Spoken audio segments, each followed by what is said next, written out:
ನೋಡ್ಬೋದು ಹೊಸ್ದಾಗಿ ಬಂದಿರೋಂಥ ಸ್ಕ್ಯಾಮ್ಗಳು. ಆಟೋ ಡ್ರೈವರ್ಗಳು ಪ್ರತಿಯೊಬ್ಬರು ನೋಡ್ಬೇಕು ಈ ವಿಡಿಯೋನ. ನೋಡಿ, ಆಯಿಲ್ಗಳಲ್ಲಿ ಲೋಕಲ್ ಆಯಿಲ್ ಹಾಕಿ ಹಾಕಿ ಯಾವ ಥರ ಸ್ಕ್ಯಾಮ್ ಅಂದರೆ, ಆಯಿಲ್ ಆಗಿರ್ಬೋದು, ಫಿಲ್ಟ್ರು ಪ್ರತಿಯೊಂದು ಲೋಕಲ್ ಹಾಕ್ತಾ ಇರ್ತಾರೆ. ಸೊ ದಯಮಾಡಿ ನೋಡ್ಕೊಂಡು ಹಾಕ್ಸಿ. ಇಲ್ಲ ಅದಕ್ಕಿಂತ ಉತ್ತಮ ಬೆಸ್ಟ್ ನೀವು ಶೋರೂಮ್ಗೆ ಹೋಗ್ಬಿಟ್ಟು ನಿಮಗೆ ಬೇಕಾಗಿರೋಂಥ ಪಾರ್ಟ್ಸ್ ನೀವು ತೊಗೊಂಬಂದು ಹಾಕ್ಸ್ಕೊಳೋದು ಅದು ಇನ್ನೂ ಉತ್ತಮ. ಯಾಕಂದರೆ ನೋಡ್ಬೋದು, ನಾವು ರೀಸೆಂಟಾಗಿ ಆಯಿಲ್ ಚೇಂಜ್ ಮಾಡಿಸಿರೋದು, ಆಯಿಲ್ ಆಗಿರ್ಬೋದು, ಫಿಲ್ಟರ್ ಆಗಿರ್ಬೋದು, ಪ್ರತಿ ಒಂದನ್ನು ಲೋಕಲ್ ಹಾಕಿದ್ದಾರೆ.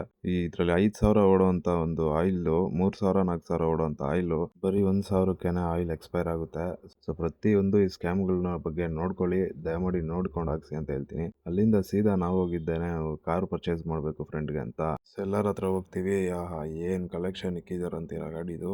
ನಾವು ಪರ್ಚೇಸ್ ಮಾಡಕ್ ಹೋಗಿದ್ದು ಸಿವಿಕ್ ಗಾಡಿ, ಬಟ್ ಅವ್ರ ಹತ್ರ ಇನ್ನೊಂದು ಗಾಡಿ ಇತ್ತು, ಇಂಡಿಯಾದಲ್ಲೇ ಒನ್ ಆಫ್ ಒನ್ 1992 ಸಿವಿಕ್. ಅದು Japan import, left right steering ಇರುವಂತ ಒಂದು ಗಾಡಿ. One of the beautiful vehicle ಅನ್ಕೊಳ್ಳಿ. ಸರಿ ಅಂತ ಅಲ್ಲೆಲ್ಲ ನೋಡ್ಕೊಂಡು ಅದು ಇನ್ನೊಂದು ಗಾಡಿ ನಮಗೆ ಲಾಸ್ಟಿಗೆ ಸಿವಿಕ್ ಫೈನಲ್ ಆಯ್ತು. ಮುಗಿಸ್ಕೊಂಡು ಅಲ್ಲಿಂದ ಮನೆಗೆ ಬರ್ತಾ ಇದೀರಿ. ಪಾಪ ಸಿವಿಕ್ ಇಸ್ಕೊಂಡ್ರು ಜೋಶಲ್ಲಿ, ಕಾಸು ಕಳ್ಸೋಣ ಅಂತ ಹೋಗಿದ್ದಾರೆ. ಪಾಪ ಫೋನೇ ವರ್ಕ್ ಆಗಿಲ್ಲ. ಅವ್ರದ್ದು ಏನು ಬೇಡ್ಲಕ್ಕೋ ಏನೋ ಗೊತ್ತಿಲ್ಲ. ಸರಿ ಅಂತ ದೋಸೆ ತಿನ್ಕೊಂಡು ಮನೆಗೆ ಹೋಗ್ಬಿಟ್ಟು ಚಪಾತಿನೂ ಬರೆಸ್ಕೊಂಡು ಇಲ್ದಿರೋ ಅಂಥ ಪೆಂಡಿಂಗ್ ಎಡಿಟಿಂಗ್ ವರ್ಕ್ ಮಾಡಿ ಶಿಸ್ತಾಗಿ ಮಲ್ಕೊಂಡೆ. ಇವತ್ತಿಷ್ಟೇ, ನಾಳೆ ಸಿಗೋಣ. ಬಾಯ್.